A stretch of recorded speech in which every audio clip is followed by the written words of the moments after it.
My name is Carrie, and I'm a canine behavior specialist, and I'm excited to share with you my life lessons from dog. Subscribe and stay a while.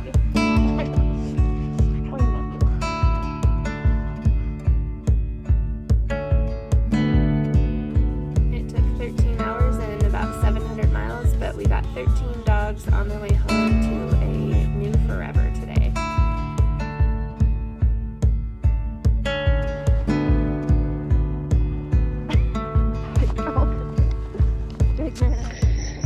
I've been feeling the need to share a little bit about the journey that I've been on this year in particular, because it's a very isolating experience, and I know that there are a lot of people that have been on a similar journey to me. So today I want to talk about some mental health stuff that has come up recently and that I'm currently working through, and that I thought it would be nice to have some resources of people that are kind of in the trenches, and a little bit of support to know that you're not alone and that you are making the right decisions for yourself.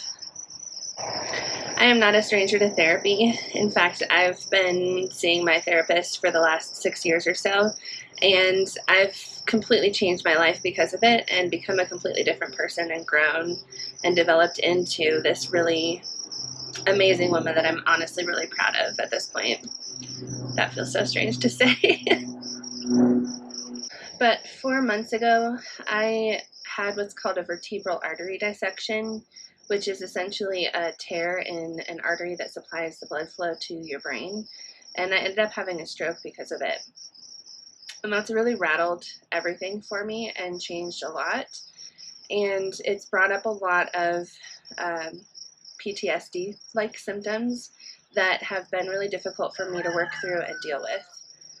I started working with my therapist on this almost immediately after I got home from the hospital, because I knew that it was a traumatic experience for me, and I knew that it was going to be some things there. I knew that there were going to be some things that I needed to process in order to move into a healthier state of mind going forward. What I did not expect was the crippling anxiety that I've been dealing with for the last 4 months. I didn't really realize that that's what it was until I started connecting the dots over the last few weeks and finally landed on the decision that it's time for me to start taking some medicine.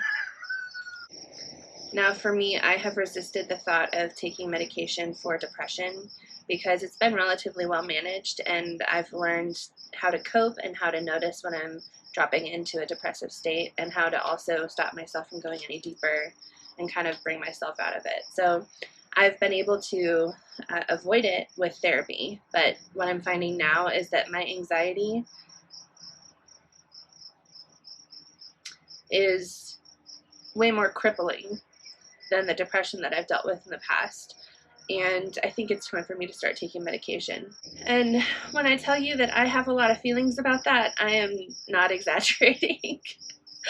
I have a lot of stories that I tell myself in my head, and what's the most ridiculous piece of it is that if somebody else, like a friend or a loved one, would come to me and say, I'm thinking about taking medication for depression or anxiety, I would cheer them on, I would support them 100%, and I would say, you know what's best for you. But when it comes to talking to myself about taking medication to help get through a really difficult time in my life, I do not talk kindly to myself. I say things like I'm weak and like I should be able to manage it myself without having to take medication, and like it's not real, and like it's only a short-term thing, so why would I need to have medications in order to get through that short-term time period? But the reality of it is that I need help, and I am struggling. I don't want to go too deep into the symptoms that I'm experiencing from my artery dissection and stroke, but because that is the beginning point of this conversation, I do feel like I need to explain a little bit of what happened once I got out of the hospital. Now, I have dealt with PTSD in the past, and I just kind of had a good sense when I got home from the hospital that I was going to need to work through some of the same symptoms with my therapist. My last experience with PTSD was a lot more pointed and obvious. I was robbed, and it was something that would naturally cause me to have PTSD. And having a medical trauma like I did is not something that you would traditionally relate to PTSD, but it's very common for people that have had traumatic experiences like me with their health to actually come out of it with PTSD, whether it's diagnosed or not. I think the main difference for me and the way that I've processed it is that while I went through a traumatic experience, it also was tied into my health, and it also has been something that's been a lot more elongated than just, you know, a 15-minute experience of being robbed and then getting help shortly thereafter. So the extended period of time, I'm realizing, has caused my symptoms to be quite a bit different, and it's caused me to become a lot more anxious than I ever knew I was. In the current place I'm sitting, I realize now that I have had anxiety most of my life, but it hasn't been something so noticeable to me that I knew that it was something that I needed to work through. And even still, if I'm being completely honest, I think that I struggle with anxiety in ways that I don't know that I struggle with it. So I'm really curious to see how getting on medication will affect the way that I interact on a daily basis with my life and the way that I feel every day. I'm honestly questioning if some of the symptoms that I have been attributing to the stroke are potentially anxiety, and if the medication that I go on will actually help me to feel a little bit better on a day-to-day basis, because I honestly have been feeling hit or miss every day. And I really attributed that to the fact that I had a stroke and the fact that my brain is compensating and trying to repair itself. And I think a lot of the symptoms that I've been dealing with are related directly to the stroke, but I also kind of question if some of them are more anxiety based and if getting on a medication will actually help me to feel better across the board. Okay, so how did I come to this decision? Honestly, I think it started when I went into one of my doctor's offices and had a pretty serious panic attack. Now, panic attacks for me look a lot more quiet and under control than what you might think of a panic attack, like breathing into a brown paper bag and just being completely out of control. And the reality of it for me is that I do get short of breath, but I talk myself through it really well. And so I never get to the point where I'm really truly losing control of my breathing. I'm just very quietly losing control of my thoughts. And a lot of times it does end up in me crying. And in the doctor's office, that was the case that day.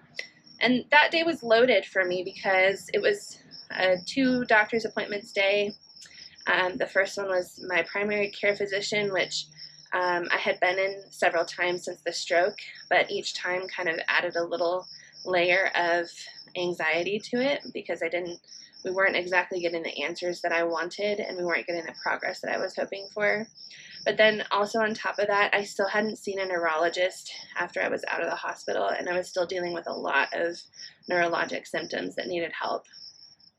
And my first appointment with my neurologist was that afternoon. So I was loaded that day with a lot of anxiety, a lot of questions, and a lot of concerns about what was about to come. So naturally, it would all come to a head when I was in my primary care doctor's office, honestly, just for a blood draw, which they didn't even do because I lost it so bad.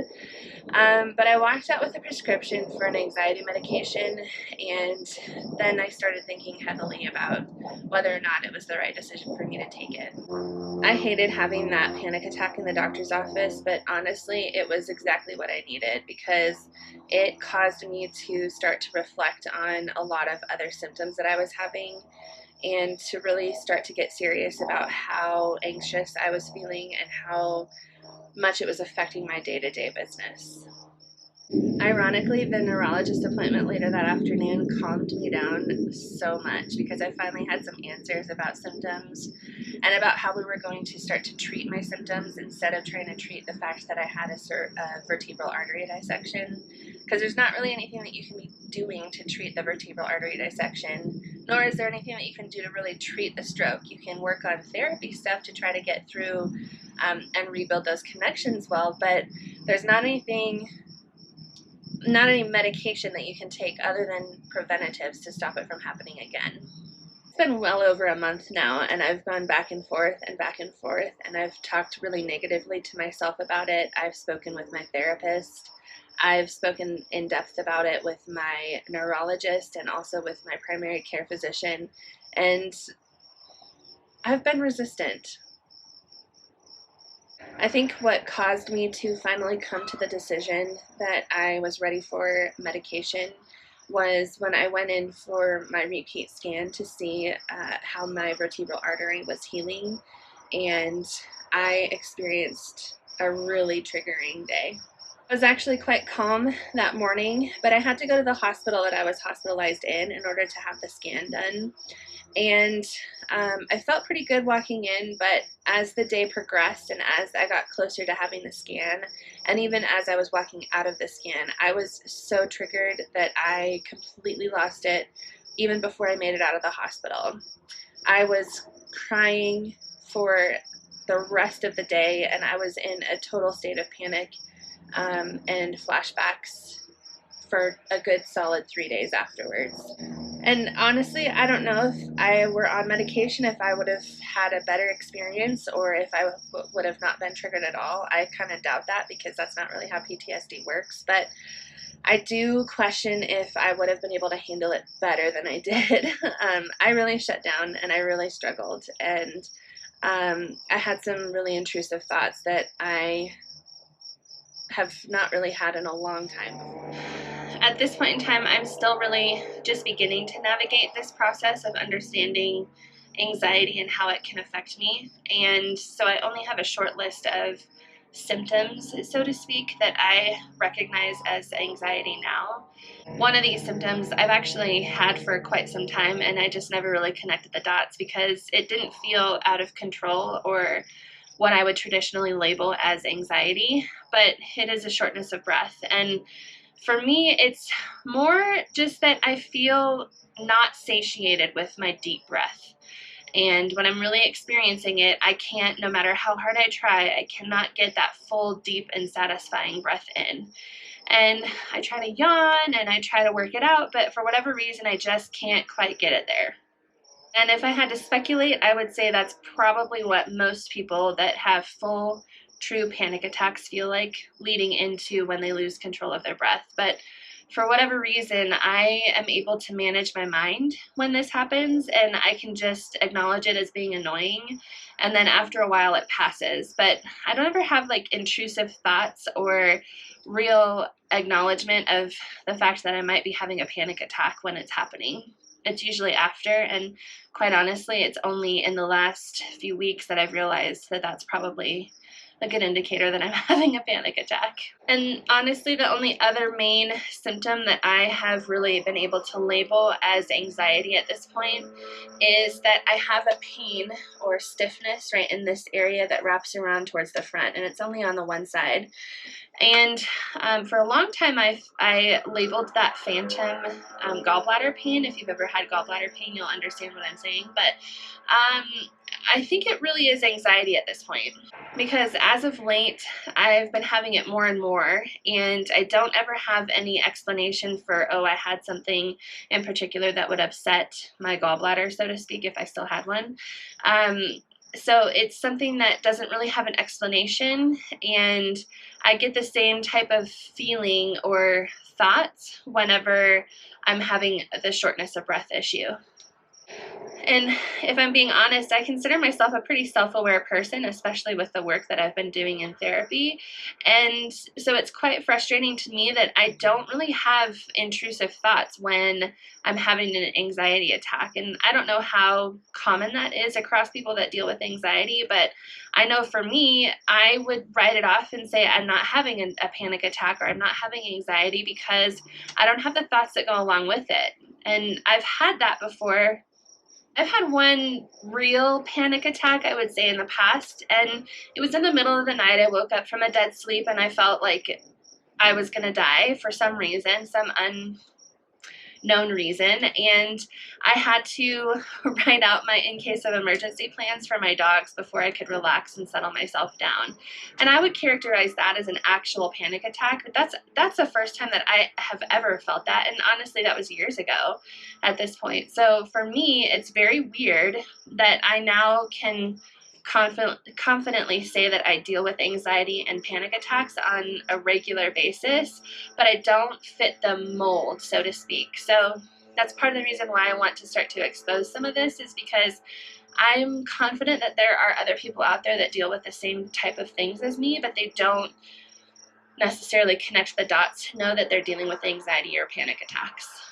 And being that this is still so new to me, I know that I have other symptoms that I'm attributing to my stroke instead of anxiety, and it really should be the other way around. So I'm really curious to see how I respond to getting onto a medication, and if it can help me to connect better with my anxiety, or even just level the symptoms out and get rid of them. Honestly, that would be ideal as far as I'm concerned. But again, being self-aware has helped me a lot when it comes to the depression that I've worked through in the past, and it even still helps me with the anxiety today.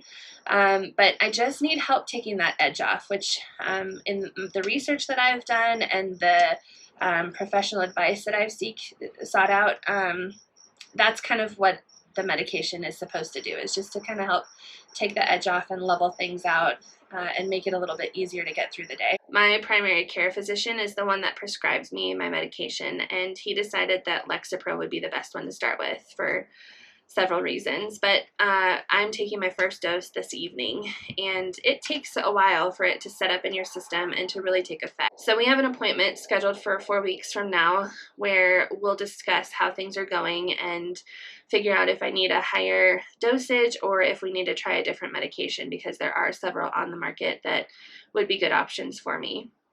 I've already been doing a daily log of my symptoms throughout this process, just to keep track of my progress and help to better understand if certain medications are working or if I need more help in areas. So I'll continue to do that, but I'm going to add a mental health tab to see how I'm feeling mentally when it comes to each day, waking up in the morning and then at the end of the day as a check-in to see how the day went. So keeping track, hopefully, of that will make it easier for me to know whether the medication is working, or if I need more help, or if the symptoms are anxiety-based, or if they're more stroke-based, and it'll just kind of be a nice way to track how things are going in general. And then my plan is to maybe in a month, maybe in 3 months, depending on how things go, do a follow-up video to let you know how things are going and to check in and see if the medication was the right one, if I noticed that it took an edge off, and also to see if those symptoms that I have been attributing to my stroke are actually anxiety. So I just want to wrap this up with a few recommendations. If you are identifying with my story at all, or my struggles at all, that you first find a professional that can help you walk through this path alongside of them. And that can be a therapist, it can be a primary care physician, it could be a mixture of both, but you really want to have professionals that can help you dig deeper into the issues that you're struggling with, but then also prescribe things if necessary, and just be a resource for you walking through this, because it's not something that we should be doing alone. As isolating as it can feel, and as traumatizing as it can be to talk plainly about it and share with others, it's something that is worse when you hide it, and it's worse when you stuff it down. So definitely do that. Reach out to me if you have questions. I would be happy to continue to share more of my story, and will continue to share more of my story and my progress as well. And know that you're not alone, and there are many people in this world that have been on medications, have been going to therapy for years, and have seen success and benefited from the process. And just know that the path is so much better when you're not by yourself, and when you have the right resources to walk alongside with you. So thank you for watching and joining me in this journey. I know it's going to be maybe a roller coaster, but I know it's also going to be a good thing for me to walk through, and I'm happy to have you along with me. And just in case you need to hear it from somebody other than yourself, I believe in you.